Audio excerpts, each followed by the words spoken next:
This is the Hidden Killers podcast with Tony Brueski, featuring former FBI Special Agent and Chief of the Counterintelligence Behavioral Analysis Program, Robin Dreeke. Richard Allen's attorney submitting a 136-page filing just the other week, outlining what they believe happened to the girls. And it's quite a filing, 136 pages talking about how they were ritualistically sacrificed by members of a pagan Norse religion that had a white nationalist bent on it called Odinism. Essentially, white nationalists taking over this Odinism and turning it into some sort of a race-concerned religion. They also leveled accusations against lead detectives of ignoring or intentionally suppressing evidence for many years. It goes into quite detail on this filing. I don't know if you get a chance to see it or not. It is sealed, but we got a copy of it before it got sealed. And it's kind of shocking. And there does seem to be a lot of possible connections here. It's not just a 3-page, hey, we think maybe there's a cult thing going on here. It goes into quite detail. What's your reaction to this response from the defense of Richard Allen? Yeah, well, we just got done talking about cults, and we'll keep it going. Yeah. This is a cult. This is a clear cult. It's sad, but yeah, I think it's exactly what's going on. Do you think that there is something to this? Because it seems rather, I guess people don't think of people sacrificing other people. I certainly don't think it's that common. I could be completely wrong. But is there some legitimacy to these claims? I mean, Richard Allen has maintained his innocence the entire time, aside from admitting to his wife 5 times on one call that he killed the girls. They're arguing in the filing that it was under duress, that some members of Odinism are actual guards at the prison which he's in, which is a whole other conversation. He's in a prison. He's not been found guilty yet. You'd think he'd be in a jail, but he's in a maximum security prison, saying that there's threats going on and that he's basically had to do that in order to, not be harmed himself. I have a general rule of thumb when dealing with cases like this and situations like this, where as the more complicated it becomes, that means there's a lot of crazy going on. Yeah. There's no simple answer to this one. I think because this one is so complex to try to understand, it's kind of like the Lori Daybell case.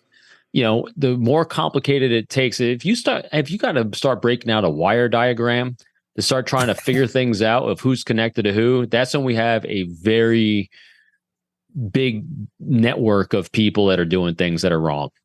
And I think that's exactly what's going on here. Likelihood of this being, a result of cult activities, well, all I can say is it's looking like it. Murdering people for this, that's not nearly as common, but it happens. What people have done throughout history in the name of their religious beliefs is profound. And not in negative. And so in this day and age, having a Odinism religion that believes in ritual sacrifice, sure, it doesn't surprise me at all. It's sad, it's tragic, but the fact that's happened in this case, if it did, doesn't surprise me at all. Well, we see a lot of people who openly say they are Odinists. They at least follow it like a club in some way, shape, or form, maybe more of a cult if they're doing harmful things.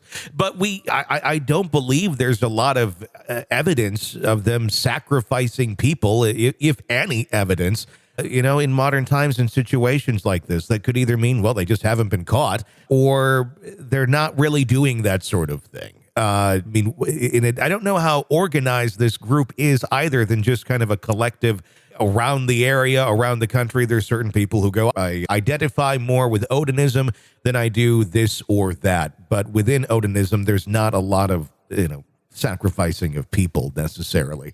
Yeah, I agree. It's, again, the theme today is, the cults and which are offshoots of a religious belief system like LDS. Lori Daybell, was part of LDS, and they took it to their extreme where she saw, evilness in people that happen to also have life insurance policies that she could kill to get the life insurance policies. And so that's how she used her justification of their religion to do just that. So if Odinism is a widespread religion that people believe in, the likelihood of mass groups sacrificing people really slim to none, but are there going to be offshoots of that, which are rationalizing and justifying their actions because there's mental disorders going on?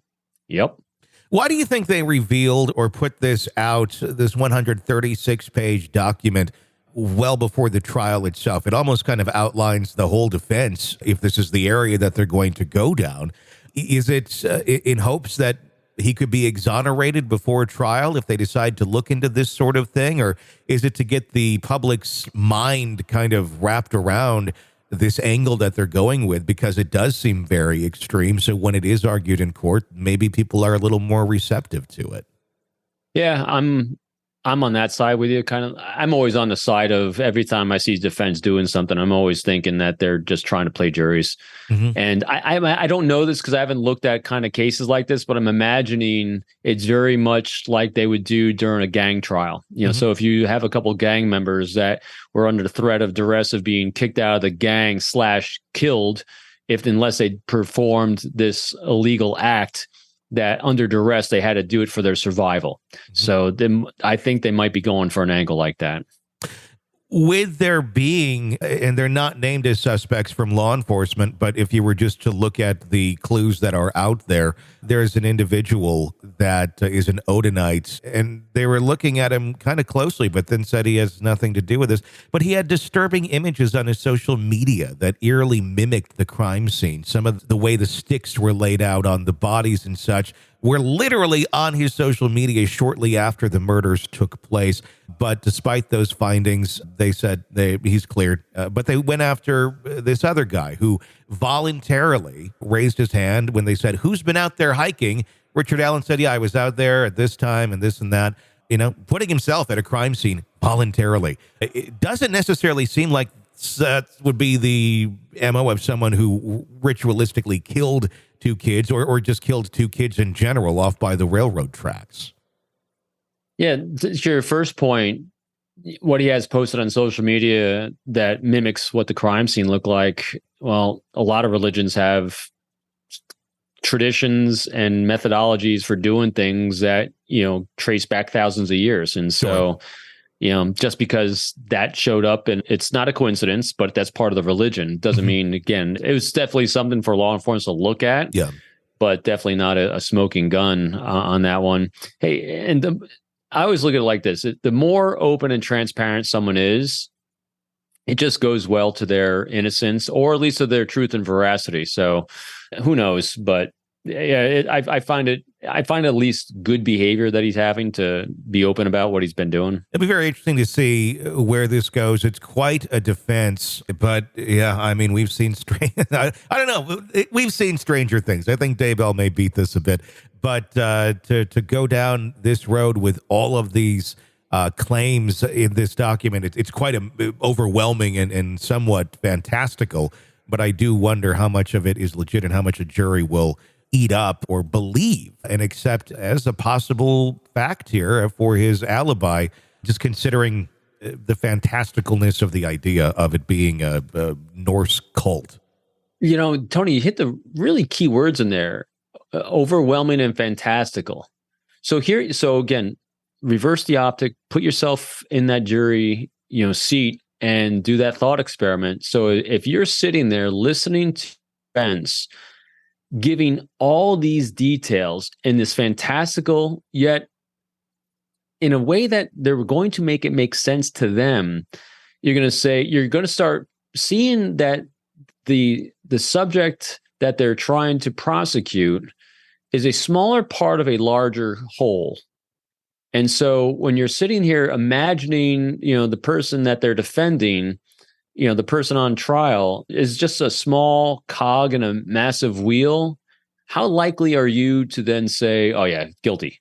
See what I mean? So that's what it really goes into here, I think, is that they're trying to paint this larger picture of this victim of a system that took advantage of him. And that sows seeds of doubt, and that bodes well for their client. I would say after reading that document, it certainly, at the very least, creates quite a bit of reasonable doubt on Richard Allen's guilt. What a legal system.